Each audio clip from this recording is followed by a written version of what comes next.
taught by Miss Gia MLF.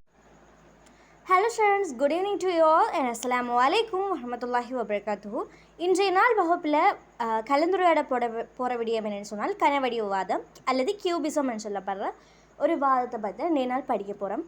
மொத்தமாக பார்த்தவன்னு சொன்னால் 5 வாதங்கள் இருக்குது. இந்த 5 வாதங்களும் கடுமையாக கேள்விக்கு வரக்கூடிய வாதம். அதாவது ஏஎல்ல நம்மளுடைய ஏஎல் வினாத்தாள்களில் இறுதி வினாத்தாள் பரீட்சையில் இந்த 5 வாதங்கள் இருக்குது. என்னென்ன வாதம்னு சொன்னால் மனப்பதிவு வாதம், பின்மனப்பதிவு வாதம், கனவடிவாதம், அரூபவாதம், யதார்த்தவாதம். இப்படி ஒரு 5 வாதங்கள். இந்த 5 வாதத்திலையும் ஐரோப்பிய கலையில் மிக முக்கியமான வாதங்கள். இதுகளில் ஏதோ ஒரு வாதம் கேள்விக்கு வரக்கூடிய வாதம். அந்த 5 வாதங்களில் இன்றைய நாள் நாம் கலந்துரையாட போகிறது கனவடிவாதம். இந்த கனவடிவாதம்ன்றது தரம் 11லேயும் இருக்கிற ஒரு விஷயம்.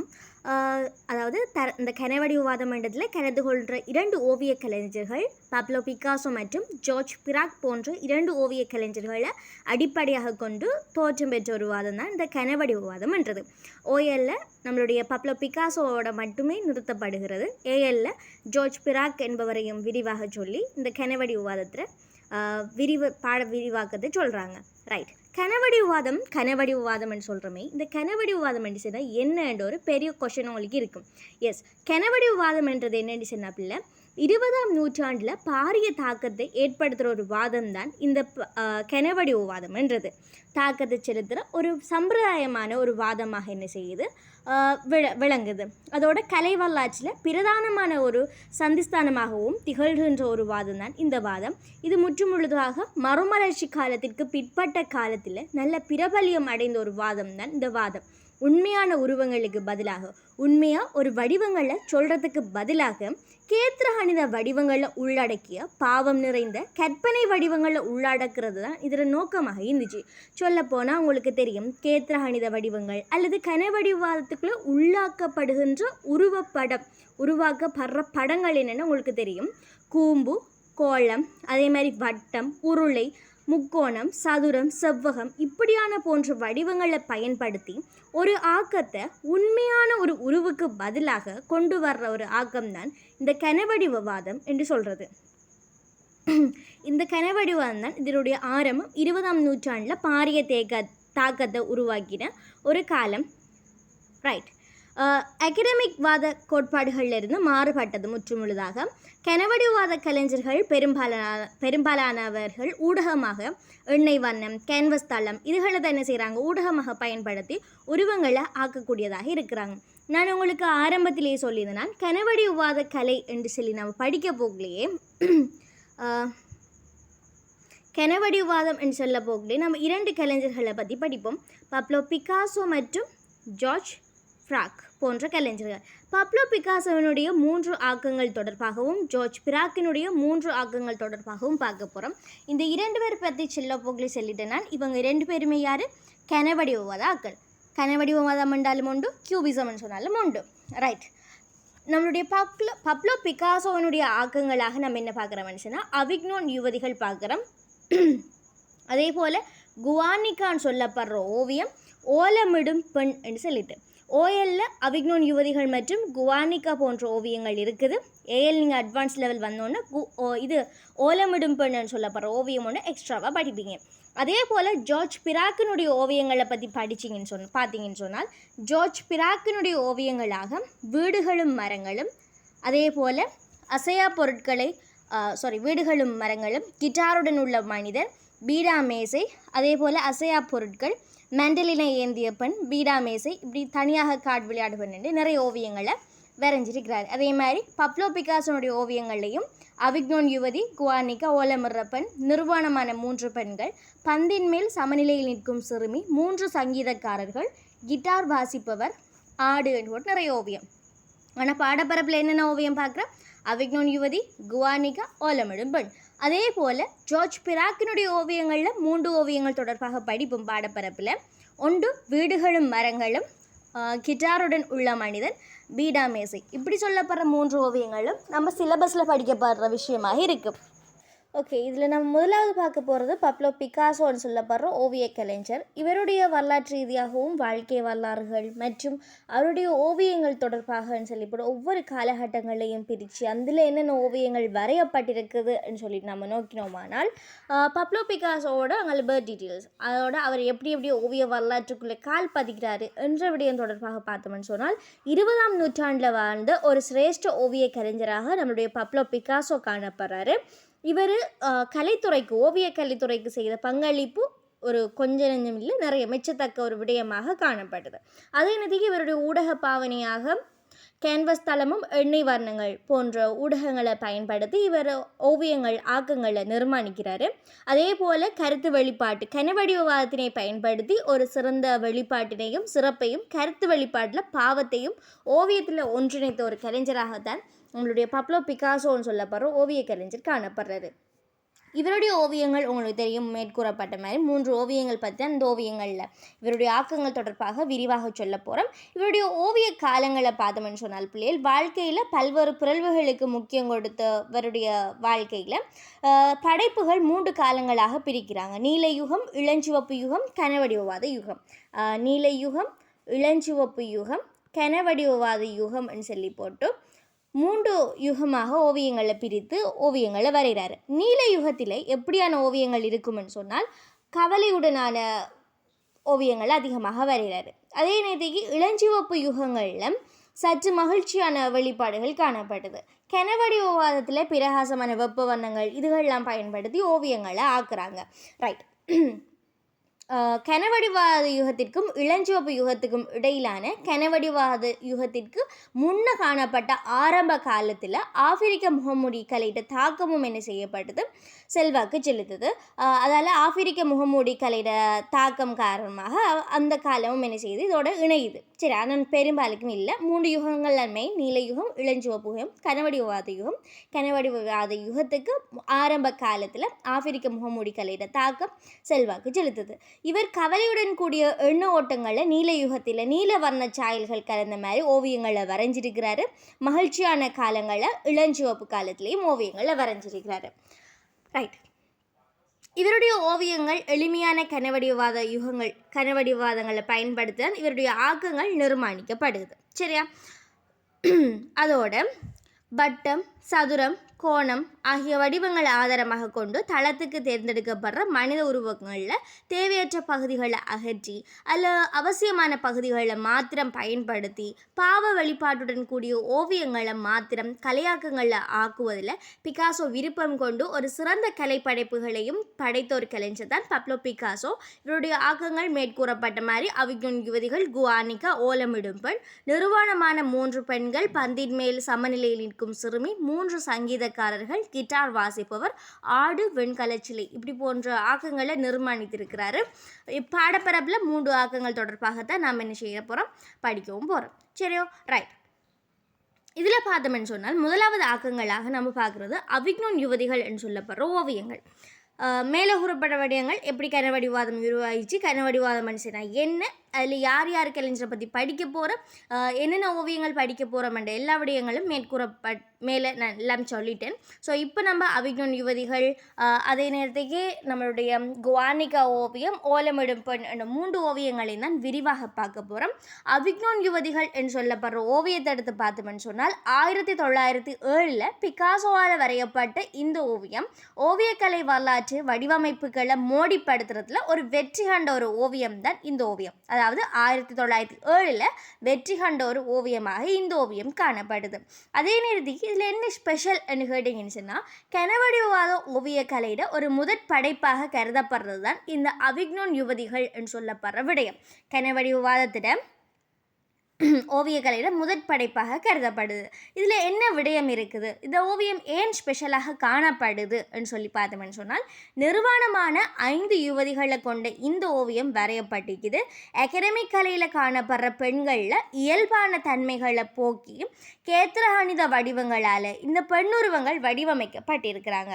இந்த அவிக்ஞன் வீதியில் வாழ்ந்து வந்த விலைமாதுகளோட கருப்பொருளாக கொண்டு. சரியா, வெளிப்புற அழகுகளை விடுத்து அவர்களோட உள்ளார்ந்த உணர்வுகளை வெளிக்கொண்டு வந்து வரைகிறதான் இது. அதாவது அகத்தினுள் உள்ளுக்கு நடக்கிற உள்ள குமுறல்களை ஆணித்தரமாக வெளிப்படுத்துகிற ஒரு ஓவியமாக இந்த அவிக்னோன் யுவதிகள் என்ற ஓவியம் காணப்படுது. அகடமிக் யதார்த்தவாத கலையோட தூரநோக்கு பண்புகள், முப்பரிமாண பண்புகள், இப்படியான விடயங்கள்லாம் இந்த ஓவியங்கள் இருக்காது. மாறாக எப்படியான விடயங்கள் இருக்குமென்னு சொன்னால், ஓவியங்களினூடாக விடயம் தொடர்பான தூரநோக்கு பண்பு, முப்பரிமாண இயல்பு, அந்த விடயத்தோடு சம்பந்தப்பட்ட முப்பரிமாணம், தூரநோக்கு பண்பு, இப்படியான பண்புகளை தான் இங்கே என்ன செஞ்சிருக்கும், உள்வாங்கப்பட்டிருக்கும். பெண்களில் உடல்நிலைக்கு உணர்வு வெளிப்பாடும் வெளிப்படுத்தப்பட்டிய விதம் இந்த ஓவியத்தில் முக்கிய பண்புகளாக காணப்படுது.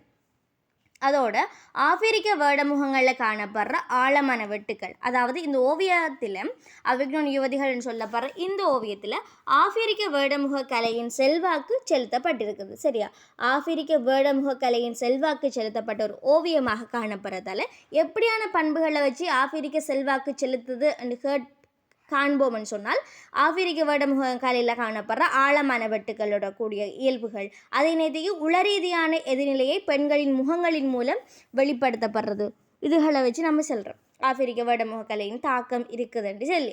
சரி, இந்த ஓவியம் எங்கே காணப்படுதுன்னு சொல்லி பார்த்தோம்னு சொன்னால், தற்பொழுது நியூயார்க் நகரில் நவீன கலைக்கூடத்தில் காட்சிக்கு வைக்கப்பட்டுள்ள ஒரு ஓவியமாகத்தான் காணப்படுது.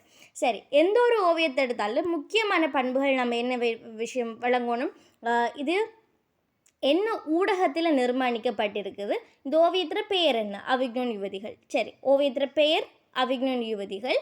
கலைஞர் யார் என்ற விடயம் உங்களுக்கு தெரியணும். கலைஞர் யார்? நம்மளுடைய பப்ளோ பிகாசோவால் வரையப்பட்ட ஓவியம். சரி, இதில் ஊடகம் என்ன? எண்ணெய் வண்ணம் கேன்வஸ் தளத்தில் வரையப்பட்டது.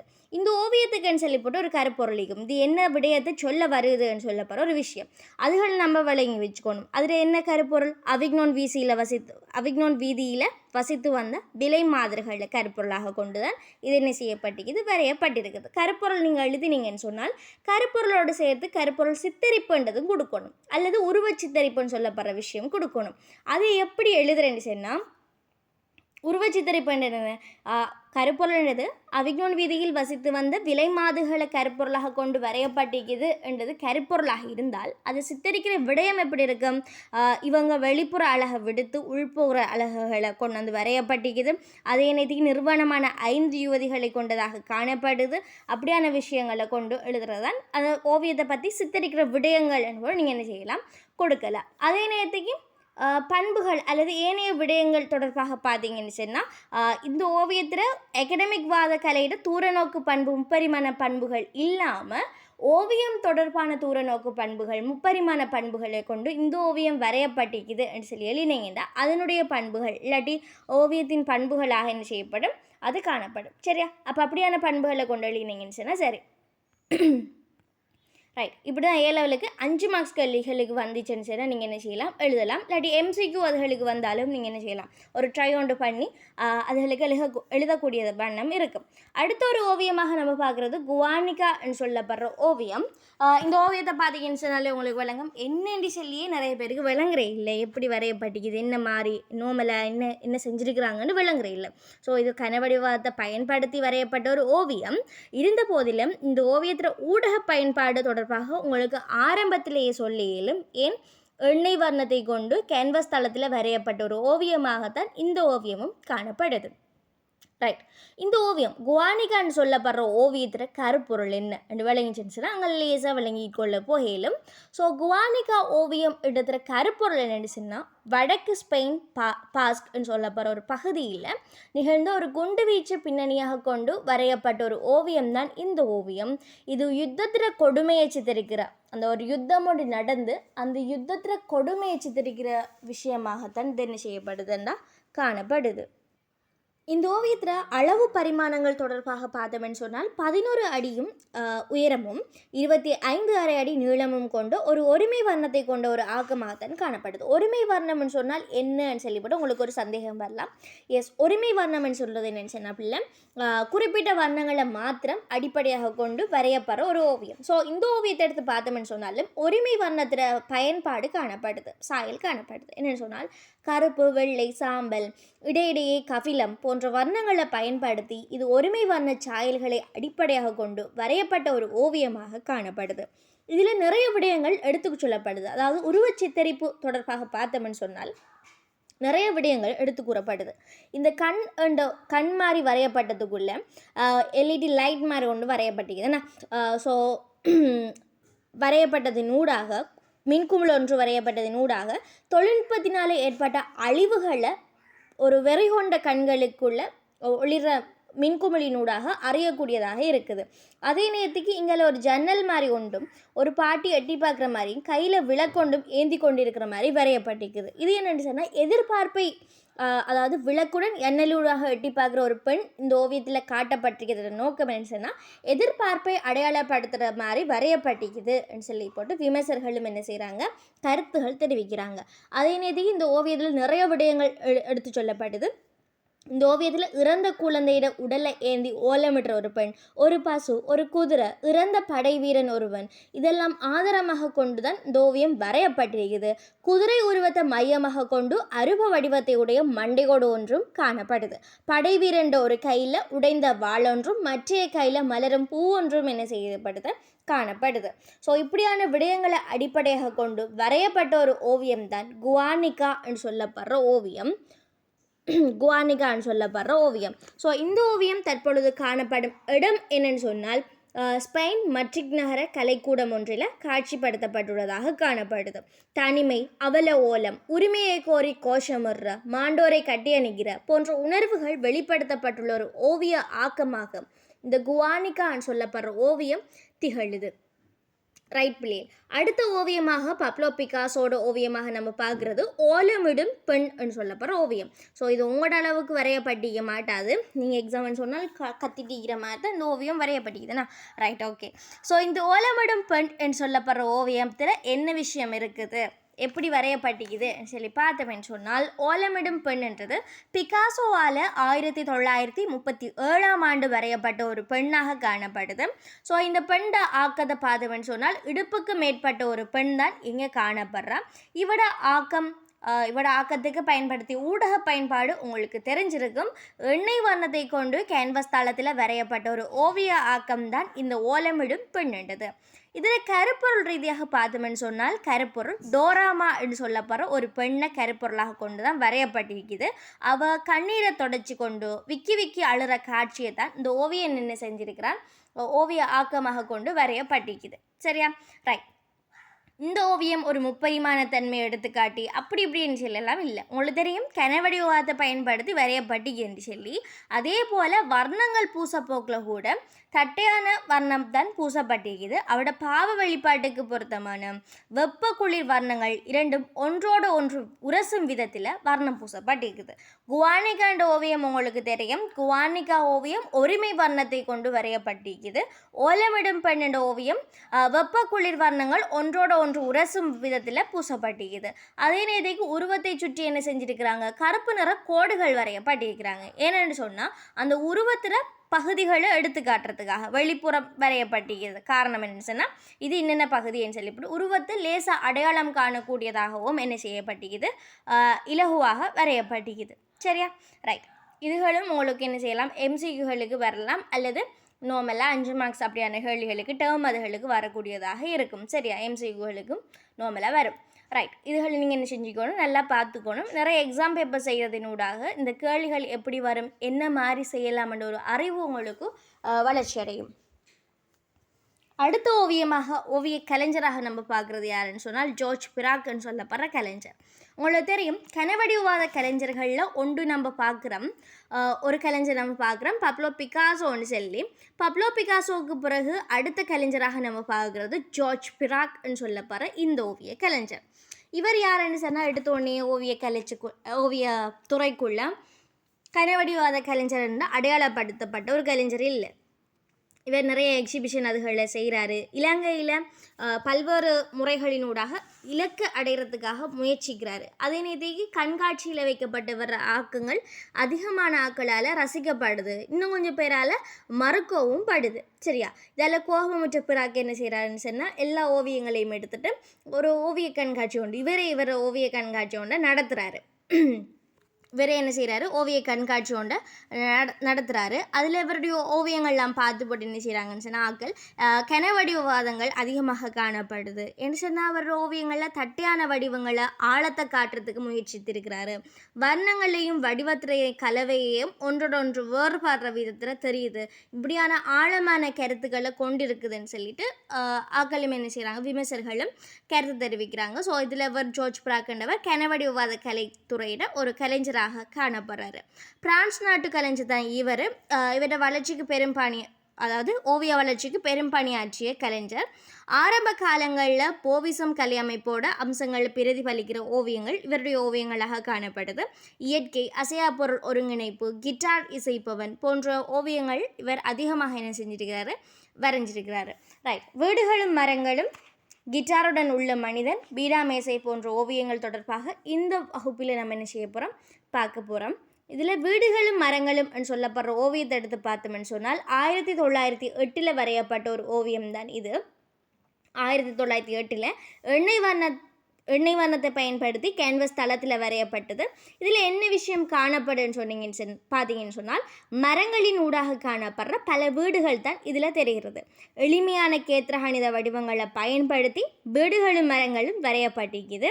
வீடுகளோட சுவர்களும் கூரைகளும் கன வடிவத்தில் வரையப்பட்ட ஒரு இளம் வர்ண தொகுதிகளை கொண்டுதான் வரையப்பட்டிருக்குது. இதில் கன வடிவத்துக்குரிய பண்புகளை இதிலையும் காணலாம். அதாவது கோணம், சாய்வு இதுகள் மீது கவனம் செலுத்தப்பட்டு இயற்கையில் கண்ணுக்கு புலப்படுற காட்சியிலிருந்து விலகி, அதாவது இயல்பில் ஒரு விடயம் எப்படி தெரியுமோ அந்த விடயத்திலிருந்து விலகி கன வடிவத்தை பயன்படுத்தி வரைஞ்சிருக்கிறாரு. கனவடிவாத ஓவியக்கலை தந்திரங்களால் அகடமிக் கலையிட கற்புல நோக்கங்கள் நிராகரிக்கப்பட்டிருக்குது. அதே நேரத்துக்கு தூர நோக்கு இயல்புகள், முப்பரிமாண தன்மை இப்படியான விஷயங்கள்லாம் எங்களுடைய கனவடிவாதத்தில் காண இயலாது. ஸோ அந்த பண்புகள்லாம் இங்கே என்ன செய்யலை, இல்லை. அடுத்த ஓவியமாக இவருடைய ஆக்கமாக நம்ம பார்க்குறது கிட்டாருடன் உள்ள மனிதன் சொல்லப்படுற ஓவியம் தான் பார்க்க போகிறோம். ஸோ கிட்டாருடன் உள்ள மனிதன் ஓவியத்தில் என்ன விஷயம் இருக்குது, எப்படி வரைஞ்சிருக்கிறாரு என்ற ரீதியில் பார்த்தோம்னு சொன்னால், இது கிட்டாரை இசைக்கிற மனிதண்ட அசைவு தொகுதிகளை கருத்தில் கொண்டு அந்த அசைவுகளை ஒன்று மீது உருவாக்கி வரையப்பட்ட ஓவிய ஆக்கம்தான் இது. இது அதிகளவிலான தள வடிவங்களை கூட்டாக கொண்டு ஒழுங்கமைக்கப்பட்டிருக்குது. இதில் கபில நிறம், கருப்பு, வெள்ளை, அதாவது ஒருமை வர்ண சுபாவத்தை இதிலையும் காணலாம். ஏன் கபிலம், கருப்பு, வெள்ளை இப்படியான வர்ணங்களை அடிப்படையாக கொண்டு தான் வரையப்பட்டிருக்குது. அதால் ஒருமை வர்ண சுபாவம் இதில் இருக்குது. அதில் கட்டமைப்பின் மீதே ஓவியன் கவனம் செலுத்தியிருக்கிறாரு. இசைப்பவரும் கிட்டார்னது இயற்கை வடிவத்தை உரிய கணித தள வடிவங்களை பிரதிபலித்து கேன்வஸ் மீது எண்ணெய் வர்ணம் கொண்டு வரையப்பட்டுள்ள ஒரு ஓவிய ஆக்கம் தான் இது. சொல்லப்போனால் இப்போ நம்ம படிக்கிற எல்லாமே என்னது, எண்ணெய் வண்ணம் கேன்வஸ் தளத்தை ஊடகமாக கொண்டு வரையப்பட்டதாக தான் இருக்குது. இது பல்வேறுபட்ட கனவடிவாதத்தில் இணைப்பை இயற்கையான தன்மையை அற்ற ஓவியங்களாக என்ன செய்யப்படுது, காணப்படுது. அதாவது முப்பரிமாண தன்மை, தூரநோக்கு பண்புகள் இப்படியான ஓவியங்கள்லாம் என்ன செய்ய இயலாது, இதில் காண இயலாது. சரி, அப்போ அதை என்னன்னு சொல்லியே வழங்காத மாதிரி இருக்கும். ஸோ இதுதான் கிட்டாருடன் உள்ள மனிதன் ஓவியமாக காணப்படுது. அடுத்த ஓவியமாக பார்க்குறது பிள்ளை பீடா மேசை. இதுவும் கனவடிவாத கலையில் நம்மளுடைய ஜார்ஜ் பிராக்கால் வரையப்பட்ட அடுத்த ஒரு ஓவியம், 3வது ஓவியம் தான் பீடா மேசைன்னு சொல்கிறது. இதுவும் அசையா பொருட்களை கனவடிவாதத்தோடு ஒழுங்கிணைக்கப்பட்டு வரையப்பட்ட ஒரு ஓவியம். இந்த ஓவியத்திலேயும் ஒருமை வர்ண சாயல்களை காணலாம். அதாவது கபில நிறம், கருப்பு, வெள்ளை போன்ற வர்ணங்களை பயன்படுத்தி ஓவியம் வரையப்பட்டிருக்குது. ஓவியத்தில் மேசை மீது பொருட்கள் என்ன செய்யப்பட்டிருக்குன்னு சொன்னால், ஒரு மேசை மீது பொருள்லாம் ஒரு சரியான தன்மையில் இல்லாமல் பரப்பி கிடக்கிற மாதிரி தான் இந்த ஓவியம் வரையப்பட்டிருக்குது. அதாவது கற்பனையுடனான தூர நோக்கு இயல்புகள் தான் இதில் காணலாம். இரேகைகள் ஒன்றோட ஒன்று இடைவற்ற முகமாக ஓவியம் வரையப்பட்டிருக்குது. கோண வடிவிலான வளைந்த வடிவங்களை கொண்ட உருவங்கள் தட்டையான வடிவில் வர்ணம் பூசப்பட்டிருக்குது. ஓவியத்தில் காணக்கூடியதாக இருக்குது. அதாவது ஓவியம் வரைய போகல முப்பரிமாண தன்மையை காட்டி ஓவியம் வரைய இல்லாதே, அதால் என்ன செஞ்சுருக்கிறாங்க, தட்டையான ரீதியில் தான் ஓவியங்களை வரைஞ்சி வர்ணம் திட்டப்பட்டும் இருக்குது. சரியா? ரைட், இப்படியான ஓவியங்களை வரைஞ்ச ஆள் தான் ஜார்ஜ் பிராக். ஸோ கனவடிவாத கலைன்னு சொல்லி போட்டு நம்ம பார்க்குறதுல 2 கலைஞர்கள் நாம் பார்க்குறோம். பப்லோ பிகாசோ மற்றும் ஜார்ஜ் பிராக் போன்றவர்களுடைய கலைஞர்களுடைய ஆக்கங்கள்லாம் பார்க்குறோம். இது தொடர்பாக கேள்வி கேட்குறேன்னா நார்மலாக அவங்கள்ட்ட கேள்வி கேட்கலாம். 2 புள்ளிகளுடைய கேள்வி கேட்குறேன்னு சொன்னால் கனவடிவாத கலை என்றது 20ஆம் நூற்றாண்டின் மறுமலர்ச்சி காலத்துக்கு பின்னர் அழகாக தோற்றம் பெற்று வளர்ச்சி அடைந்த ஒரு கலை. ஸோ இந்த கலையில் காணப்படுற 2 கலைஞர்கள், அதாவது கனவடிவாத கலைஞர்கள் 2 பேரை குறிப்பிடுகன்னு சொன்னால் 2 மார்க்ஸ்க்கு கேட்குற கேள்விகளாக இருக்கும். ஏன்னா 2 மார்க்ஸுக்கு 2 புள்ளிகளுக்கு கேட்குற கேள்வி. ஸோ இப்படியான புள்ளிகள் கேட்டால் நீங்கள் அழகாக ஆன்சர் கொடுக்கலாம். பப்லோ பிகாசோ மற்றும் ஜார்ஜ் பிராக்னு சொல்லி அடுத்த வினா உங்களிடம் வரலாம் 5 மார்க்ஸ் புள்ளிகளாக.